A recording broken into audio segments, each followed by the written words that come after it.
Hi, my name's Matt and welcome back to Just Making It.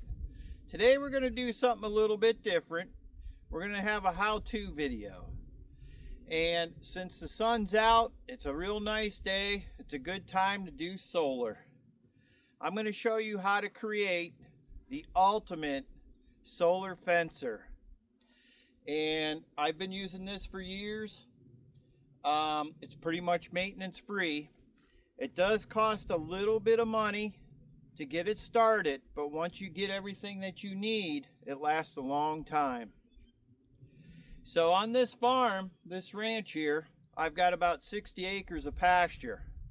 And I have two of these units. I got one here on the south side, and I've got one up on the north end. And the reason why I divided the two is because, say I got a problem with the fence with deer and they knocked the fence down, or a post broke, or a tree fell on the fence, or whatever, I could segregate the two areas and pinpoint it a little quicker and fix it. So that's why I got two units here on the farm. I could probably get away with just using one, but then I'd have to walk around the whole thing to find the issue. So how many people out there have a electric fencer where you plug it into the wall, a 110, and lightning hits it, or it gets a surge and it blows up or doesn't work anymore, and you got to take it back to the store and they say, "Oh sir, I'm sorry, but you didn't get the extended warranty." That happened to me a lot, and that's why I went to this kind of system. And I'll show you how it is pretty much maintenance free, and you won't have to go back to the store to get a new unit. The first thing I want to talk about is the location of where you're going to put your unit. And I like to be out in the open. I don't have any trees around. You could see it's pasture over there. And I got this unit on the other side, on the outside of the pasture, so the cows can't affect it. But you want to pick a spot to where there's no trees in front of it, and you want your solar panels to face south. The reason why you want to go south is that it gets the most sunlight from morning to dusk as far as your solar panel. So pick a good open area if you can, and it'll work good for you. Now, I have my solar panels on a wagon, okay? The reason why I have that is when winter time comes, I don't need to electrify my whole fence all the way around. So I actually put this in the shed for the winter. And you know, you get snow on your solar panels. You know, it blocks the sunlight. There's not a lot of sun in the winter time. So I pretty much put it away. But for you guys out there and ladies that have pigs, chickens, what have you, and you got to move them, and you got to move the fence with them, this would be the ideal setup right here. The only thing that you would have to have, and it doesn't necessarily have to be permanent, is you need grounding rods. And you could see over here, I've got two grounding rods in the ground. You can have two, you can have three. I have two. There's one right there, one right there. And they were really long. I had the front end loader push them down. That's why they're a little bent, but it didn't hurt anything. And I got my copper line going to my box, and I'll show you the whole setup here in a minute. Okay, so here we go. I put my grounds in first, okay, and I pressed them in the ground, and I got a copper line connected to it, and you could see it right here. Okay, I got them around each one, and it's going to my box, my container here, and I'll show you how I put it all together. And this is my copper line, and you got to have a good ground. All right, and then over here This means a lot right here. You got to have a good fencer box, okay? This one is DC. So I got the clamps here and it connects to a battery. And it's 6.3 joules. The output energy is 5 joules. And it holds the cows in. It produces a lot. And we'll do a reading here once we get it all hooked up. But before, remember I was saying that, you know, lightning hits the fence. Then you got to go to the store and you got to get another box. You got to get a warranty and all this. Well, this particular fencer, okay, they give you extra fuses. There was a fuse here and there's a fuse over here. Okay, see the round fuse? So when it gets hit, okay, it'll blow out either one or both of those fuses. So all you have to do is open up the side right here, okay? That fuse is in here. Open that up, check it. If it's blown, put another one in and you're on your way. So that's what I like about that fencer right there.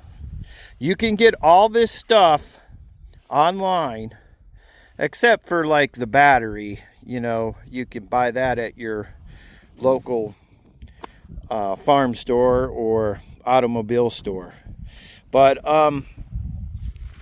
so once you get your good fencer, okay, you're going to have to buy a solar charge regulator, or they call it a solar controller.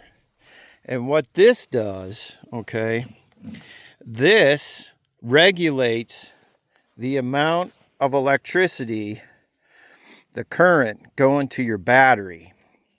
So if you have a real hot sunny day, sort of like today, it's real sunny, and my battery's reading real high, say I didn't have one of these connected to my battery, you could burn your battery up because it would overcharge it. So what that does is it regulates it and keeps it down, you know, around 13, 14 volts so that you don't blow your battery up. Okay, and then the next thing you're going to need, and I highly recommend getting a marine battery. This is a deep cycle marine battery, and you know, they might be a little bit pricey because it's a marine battery, but I tell you what, it will take a charge and it will last you season after season. Just so, like in the wintertime, you know, you unhook everything, you take that battery and you put it someplace warm, like in your basement or what have you, so it doesn't go dead and you can save it. But as far as the battery goes, you want a good deep cycle marine battery. Okay, the next thing you're going to need is a nice, dependable box. Okay, and I have this box here, and it has the lid and it has clamps on the ends. I can clamp it like that, just in case there's a heavy wind, it's blowing really hard and the lid doesn't blow off. So you want to get yourself a good container, okay? And then what I got here, like I said before, I got a wagon. I put my solar panel right on the wagon. And what I also did is I put wire around the solar panel to the wagon. And then I put wire from the wagon and I pushed this post in the ground. And I put this wire to the post just in case if there was a real strong wind, it doesn't carry this thing away. But these solar panels here, this is 100 watt, and you could get this online, and you can pretty much get everything as far as the solar end goes, except the battery. You can also buy little batteries, but I like the big deep cycles. You can get it at Harbor Freight. That's where you could buy most of this stuff. Now the fencer, I got that online separate, but everything else you can probably get at Harbor Freight. So yeah, that's my setup right there, and I'm going to show you now how it goes all together. So let's start from the beginning. Like I said, we got our grounds connected. We got the copper wire going to the box. So I'm going to take my fencer, okay? I'm going to put my fencer in the box. Okay.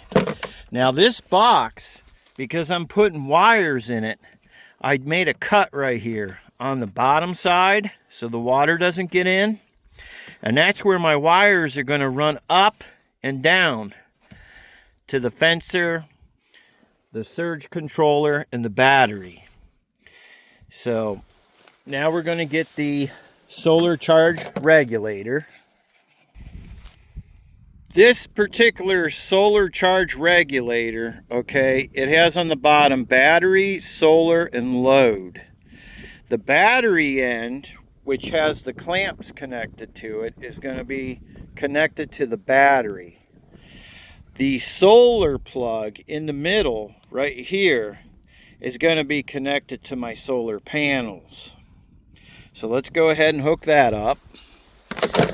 Back here, you'll see the wires coming from the solar panel. Ends up right here on this plug.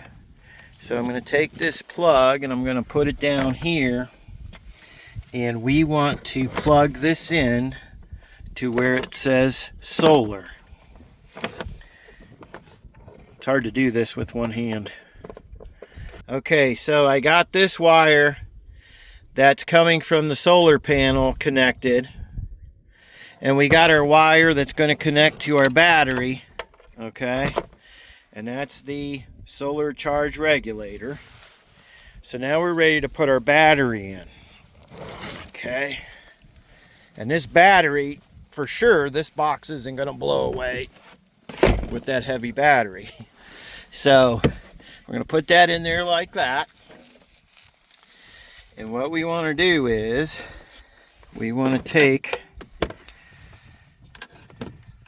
our clamps from our regulator. The positive, we're going to go right there. Okay.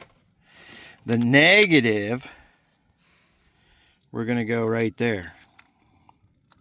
Okay, so right now, if I look at this, it's hard to see, but the light is on. It's actually producing power from my solar panel to my battery. So it's actually charging the battery right now, if it needs it. Make sure that's on there like that. Okay. So we got our two ground wires and we got our wire going to our box here. This is my copper line. And I'm going to shove that down there. And what we need to do is we need to take this and we need to put it on the ground side right there on the left of the fencer box. Okay, so I'm going to take my ground. I'm going to put my wire around the ground. Okay, and then I'm going to put, they give you these knobs here. Make sure it's connected real good once you get it in there.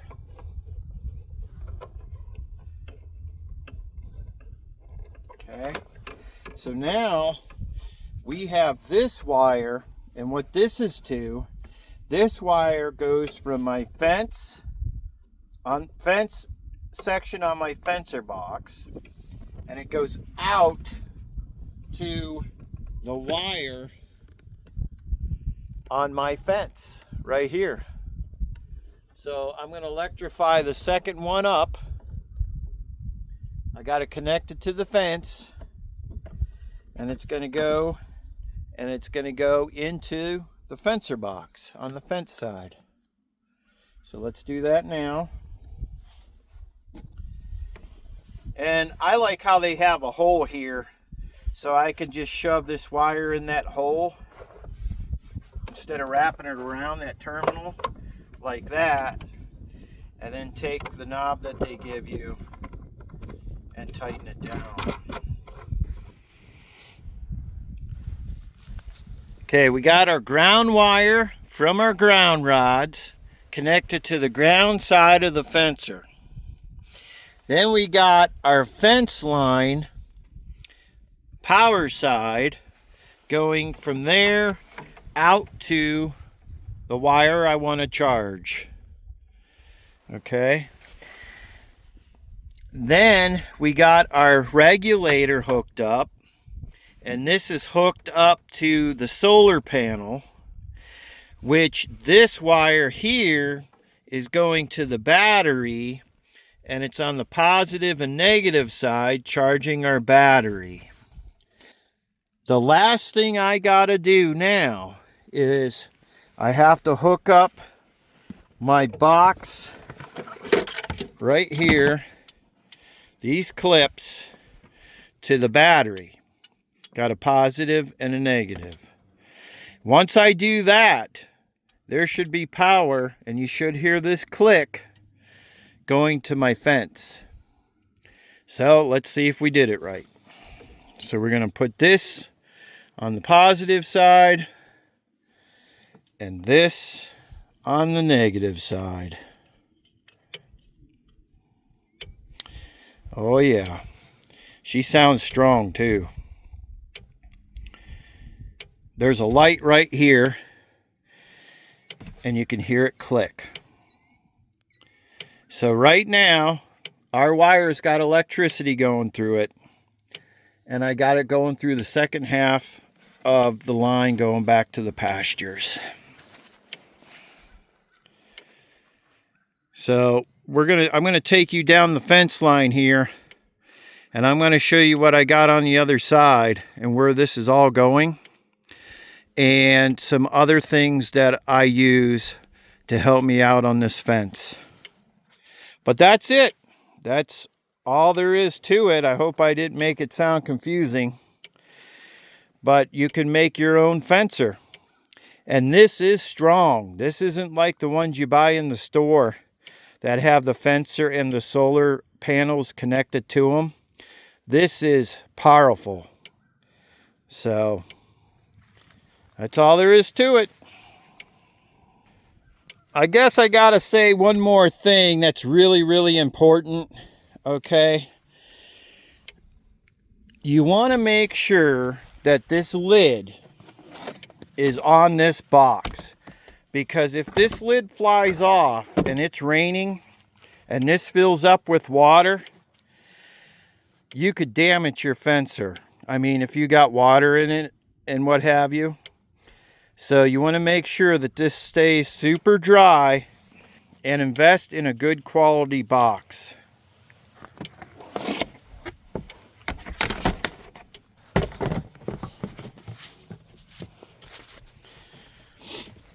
You can see where I had a cutout. The cutout's right there, and that's where all my wires are going. But the rain can't get in there. You could probably spray like insulation right there, whatever, that foam spray. Well, I'm right here by the box, by the unit, and it's connected right there. So let's take a reading on this wire and see what we get. Let's see what we get here.